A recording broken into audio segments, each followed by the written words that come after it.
Septimius Severus ruled, black people began to rule the Roman Empire. That's why for 193 AD is the time period.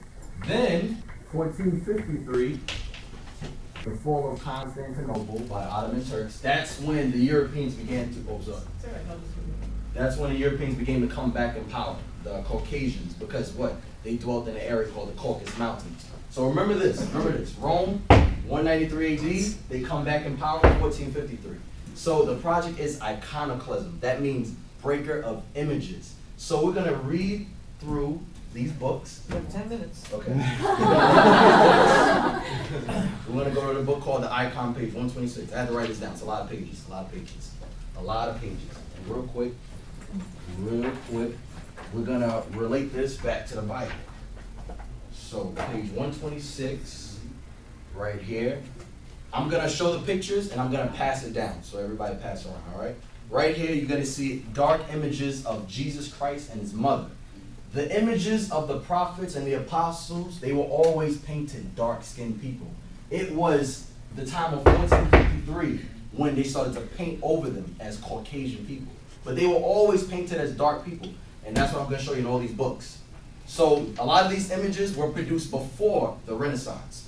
Now we're gonna go to page 155. Page 155, I'm gonna show you. 155. Now, I want you to look at this, and we're gonna start from right here. Notice right here, you're gonna pass it around. Notice right here, you're gonna see a dark image. You're gonna see a dark image right here. You're gonna see he was painted dark, but notice around him, they painted him what? A lighter image. You see it? Yeah. It's dark right there, and around him, you're gonna see a light. So pass it around the class so you can see it. Now, the next book, since we got short time, the next book is gonna be Art Treasures of Russia. This book right here, you're gonna see more images of the prophets, and all of them being painted as dark-skinned men. Because a lot of times in class, in history, we always learn, when we see people like Septimius Severus, Charlemagne, the Anglo-Saxons, we always see them as these were great famous Caucasian men, when these were really black men that ruled. Rome, the Byzantine Empire, were ruled by black men. So now, go to page 37. Page 37. And on this one, same history and all that.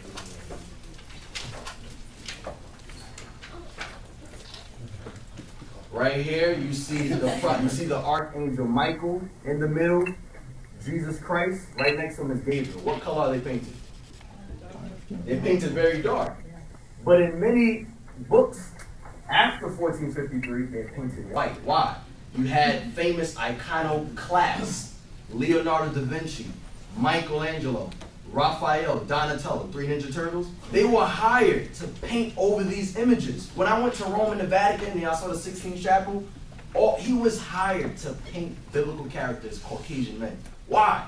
So that when a lot of people begin to read the history of the Israelites and Jews, they would think that they were Caucasians. That's why. That's history. Now, go to page 78. Page 78. Page 78. So pass it around. Oh, right there. This here is a scene from the Bible called the Transfiguration. And when you see the prophets, you're going to see them as men of color. Notice here his garment is white, but the skin complexion on the prophets, they're all dark-skinned men. Because when you read the scriptures, you always read about the prophets. They always describe themselves as dark-skinned men. And our forefathers, black men, they painted them as that image of being men of color. But what happened? Remember this. 1453, the Renaissance. So now, we're going to go to Spain, the history and art. We're going to go to page 60. We're going to go to page 60. I want you guys to look at this. Now, these women are what color? White. What color are their fingertips? Black. What happened? They got their fingertips dipped in chocolate? No, they weren't dipped in chocolate. They were hired to paint over the images. Why their fingertips black, but their skin is white? Because they had iconoclasts. 1453, paint over these images. When I went to the Louvre in Paris, a lot of the biblical images throughout the museum, white. Then there was a back room. And when I went inside that room, I seen a lot of dark-skinned images. I seen icons. And I was like, Dad, they got all these images in the back room, But in the open area, when you're walking through, you see all these images, Caucasian men, famous Caucasian men, you would think. But in the back room, smaller area, you see images that, what I'm showing you, dark images, all right? So, wait, where's the book, The Icon? Right when you finish, pass it back up. There's something I want to read. I'm not going to be able to go through every page. Now, I'm going to show you Queen Elizabeth. 5 minutes. No problem. Queen Elizabeth, I'm going to show you something. Page 77. I'm going to show you right here. Right here is Henry VIII.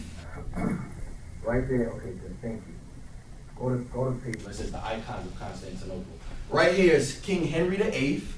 King Henry VIII, if you type it on Wikipedia, you're going to see a Caucasian man. That's what you're going to see, Caucasian man. This is Henry VIII. He's a black man. Famous king, black man. But you see them as Caucasian man. Guess who this is in the middle? Queen Elizabeth I. She's a black woman. This is Queen Elizabeth I. What happened? 1453. Whitewashed all images. That's what happened. They whitewashed history. So pass that around. Pass that around. So now we're going to read, no, just right here in the beginning, I'm sorry. Right here in the beginning. Almost finished, almost finished. Read this part where it says, it may seem daring, right here. Wait, no, start from iconoclasm. It says iconoclasm. Mm-hmm.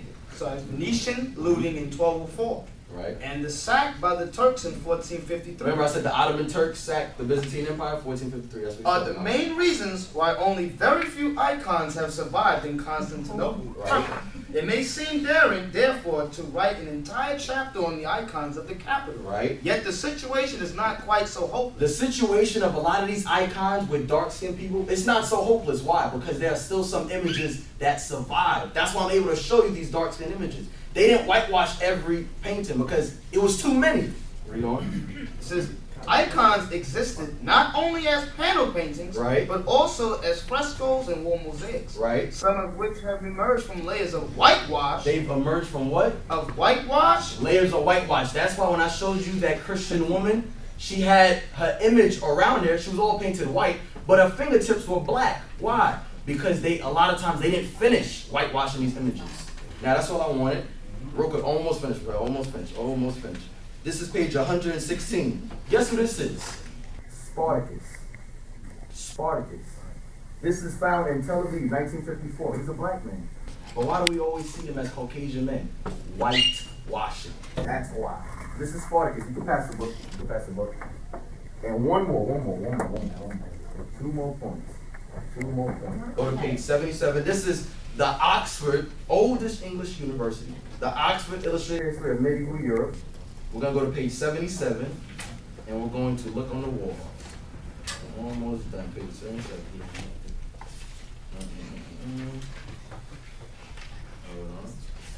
I think it's page 77. Oh, 177, I'm sorry. 177. Right here. I want you guys to look at this.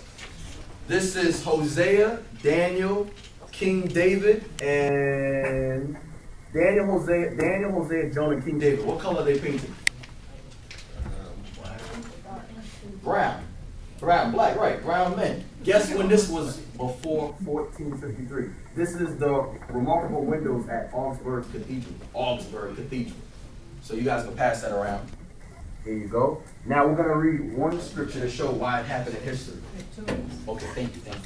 First Maccabees. In the Holy Bible, you have a book called the Apocrypha. The Apocrypha was taken out of the Holy Bible in the 1700s by the Protestant church.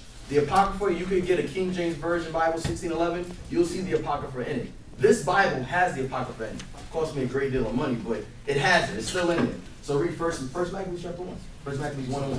First Maccabees. We're going to read about Alexander the Great, and we're going to read about what the Greeks did when they took the records of the Bible. First Maccabees chapter 1 and verse 1. And it happened after that Alexander, son of Philip, the Macedonian, who came out of the land of Kittim, and smitten Darius, king of the Persians. Remember, Alexander's forefather was Philip of Macedon. Now jump to verse 9 about what happened. When you're going to see what happened when the Greeks. And after his death, they all put crowns upon themselves, so that they sons after them many years, and evils were multiplied in the earth. What did the Bible just say? And evils were multiplied in the earth. Because what the Greeks were doing, it was all against the Holy Scriptures. So go to 1 Maccabees 3:48. We're going to show you what the Greeks did. The Greeks took the records of the Israelites, and then there's something they did. Okay, First Maccabees 3:48. Listen to what the Greeks did. Because iconoclasm, breaking images, that's nothing new. The Greeks took the records of the Israelites and they painted over them as white men. You're going to see it right here. And laid open the book of the law. The book of the law is the Holy Bible. Wherein the heathen. The heathen is talking about the Greeks because this is when Alexander, this is the time of Antiochus. But it's from chapter 1, it's talking about Alexander the Great. Chapter 3, it goes in the time of Antiochus. He came out of the line of Seleucus, one of Alexander the Great's 4 generals. Come on. Wherein the heathen had sought to paint the likeness of their images. That's what they did. They took the records of the Israelites and what did they do? Paint the likeness of their images. Here it is in this called Our Living Bible. Israelite priests painted black men. These are Jews, black men. But what did the Greeks do? They painted over it. So I'm sorry, that was it. That was it. If you guys have any questions, please ask them now. All right?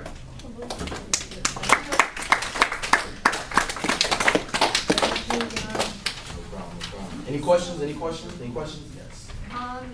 Was this only in America that they really did this? No. They did this throughout all of Europe. They did this throughout. But I mean, like. That question's irrelevant. This didn't happen. He's not talking about When I America. say only in America, I mean like. Are there more pictures that are shown throughout the world that do have darker skin? Well, that's what he's talking about. Right. That's exactly what I was showing. That's it. Because like this book, Art Treasures of Russia. In this book, Art Treasures of Russia, you see dark skin images all over throughout Russia. Because when you look up the history of the slave trade, they took a lot of slaves from Russia. Why was slaves in Russia? Because black people ruled Russia at one point in time. The reason why. Would they have pictures of? Yeah, a lot of these areas they're there. Because the reason why they called it the Dark Ages was because dark people ruled. So they called it the Dark Ages. That's why. But when they came back in power, 1453, they overthrew everything. Any other questions? Oh, yeah. Henry VIII and Elizabeth I. Are you talking about England? Exactly. Any other questions? No other questions? I know y'all got questions. What's your question? You're basically saying all the rulers, and according with everyone, all the prophets, Jesus were all black. All dark skin.